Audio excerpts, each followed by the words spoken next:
Hey, Michael Smith here with the Bluefield Group, and today I'm with Dave Adams with ProTech Inspections, and we're going to be talking about CL100 reports.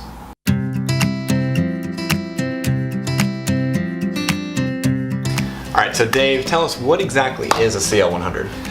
CL100 is basically a termite letter or wood infestation report. Those are the other terminologies you'll hear used.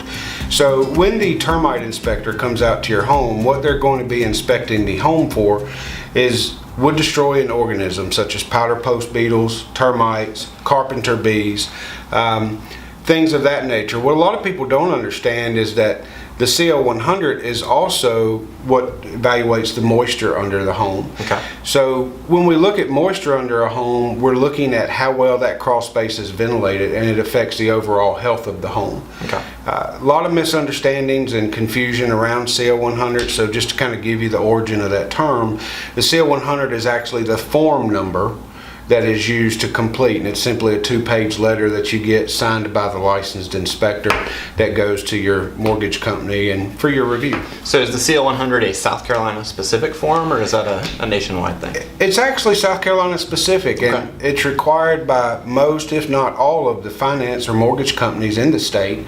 CL100 again is that form number. It was developed by a gentleman named Neil Oog at Clemson University. Well, there you go. Neil's a personal friend of mine, and the Department of Pesticide Regulation, based out of Clemson, is who regulates that form, regulates the reporting, and monitors it and accepts complaints. Okay. And not all lenders require it, not all loan types require it. So if you're concerned at all about wood destroying organisms, even if it's not required for financing, there's a spot on the contract where we can make the contract contingent upon a clean CL100. So we can go into that. So let's talk about moisture levels, Okay. right, under the home. South Carolina, it gets humid, right? Yes. I'm assuming moisture levels fluctuate throughout the year, right? They do. If we do a CL100 in the winter, we're typically going to find lower moisture rates. Okay. There's no real correlation. You can't say, well, it's going to be 5% higher in the summer or 3% higher. There's just so many variables based upon construction type. But because we are in the hot and humid southeast, Michael, there is a much higher instance of high moisture levels in the summertime. The most important thing that a homeowner can do there is keep your crawl space vents open, have a good vapor barrier under the home, and have annual checks. You know, most of your pest control companies or inspection companies will offer a yearly service to come out and check those moisture levels. Okay. What you don't want to see is moisture levels above 20%. Normal is considered 20% and below. Between 20 and 28% is considered a problem, if you will, but not necessarily one that requires action other than just additional ventilation or a vapor barrier. Once you get to 28%, then you begin having what's called wood destroying fungi. And that's when you actually have fungi develop on the floor joist of the home, and it eats away the wood, destroys some of the structure, and that can become a very costly repair. I can imagine. So when you're measuring those moisture levels, are you reading the moisture in the air in the crawl space or the wood itself? Now, we actually use a moisture meter, and we stab the wood members, and typically we'll stab at the 4 corners of the home, and then we'll stab a few more times in the center of the home and record what those numbers are. So it's entirely possible, if you have a really high crawl space in the rear of the house, you could have, say, 14 to 16 in that area. But if the lot slopes towards the house in the front and it gets much narrower at the front, you could have 20 to 24 in that area, which is then going to require some type of remediation. Sure. Okay. So what else are you looking for? Are you only going in the crawl space when you do one of these inspections, or? Now, the CL100 will, the crawl space, slab, any exterior portions, you want to look for termite tunnels. Okay. They're basically, if you think, Michael, we always call them mud daubers, how you'd see the big mud, the brown tunnels. tubes, yeah. You see very small tubes for termites. So you want to look for that. The other thing is when you're walking up to a house with a client, Michael, look and see if you see any drill holes around the house, in the porch. That shows that it's been treated for termites. Right. And you know, a lot of times termites here really kind of frighten people.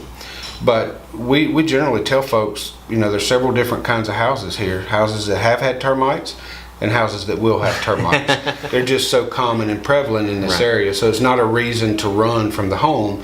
It's just another step that needs to be done before the close of your transaction. Right. And in South Carolina, the type is what, subterranean? Subterranean termites, yep. And you know, we're seeing a lot of new wood structures being built. And when I say wood, I'm talking about new exterior cladding. So if you're looking at home in early to late spring and you see a lot of like bumblebees, they're not actually bumblebees, they're carpenter bees. Okay. So you want to look around the fascia and the soffits, which are those areas just immediately under the shingles, to see if there's any trails or holes. Sometimes you'll even see sawdust coming out of them, and that's where the carpenter bees are there in the home. Interesting. Okay. So just a rough estimate, I mean, what percentage of the homes that you inspect have some type of issue with moisture or termites? Well, during the summer, you'll find a much higher instance. I would say during the summer, 10 to 15%. Okay. During the winter, 5 to 10%. That's moisture related. Termite wise, it seems to really kind of come in cycles. You'll get a 10 in a row that'll have termites, and then you'll go 30 in a row that doesn't. So there's no rhyme or reason. Okay. The main things to control termites are that high moisture is what attracts termites. So again, a lot of it goes back to homeowner maintenance. Whether you're a buyer or seller, you want to maintain the moisture in your home. Take care of it. Do your annual maintenance, because if you keep that moisture down, the termites typically will not come to that area. Gotcha. Okay. And so your company does the inspections, but do you provide treatment or just the inspection? We do CL 100 letters through a third party. Our thought is when we're doing the home inspection, we want to make it easy for the realtor and client to be able to book both at the same time. Okay. We have the super key so we can get in, which makes it great for realtors. Very convenient. But we want a third party to do that termite inspector. We're not experts, if you will. Think of us as your general family doctor. You go to them, but if there's a problem with your heart, they're going to send you to the cardiologist. Right. Okay. So a lot of times that's what we do. If we'll find a problem with HVAC or termites, we're going to send you to that specialist. But we get the properly licensed person there with us at the same time of our inspection, so that expert, if you will, can provide you a second set of eyes. Right. So we schedule everything through you, and you bring in the CL 100 person while your inspector is there. That's correct. Conducting the normal home inspection. Yes, okay. sir. And so on top of the CL 100 and regular home inspections, what other type of services does your company offer? We offer radon mitigation, radon testing. Okay. We use continuous gas monitors, not activated charcoal. It's a much quicker and also a much more effective and efficient test.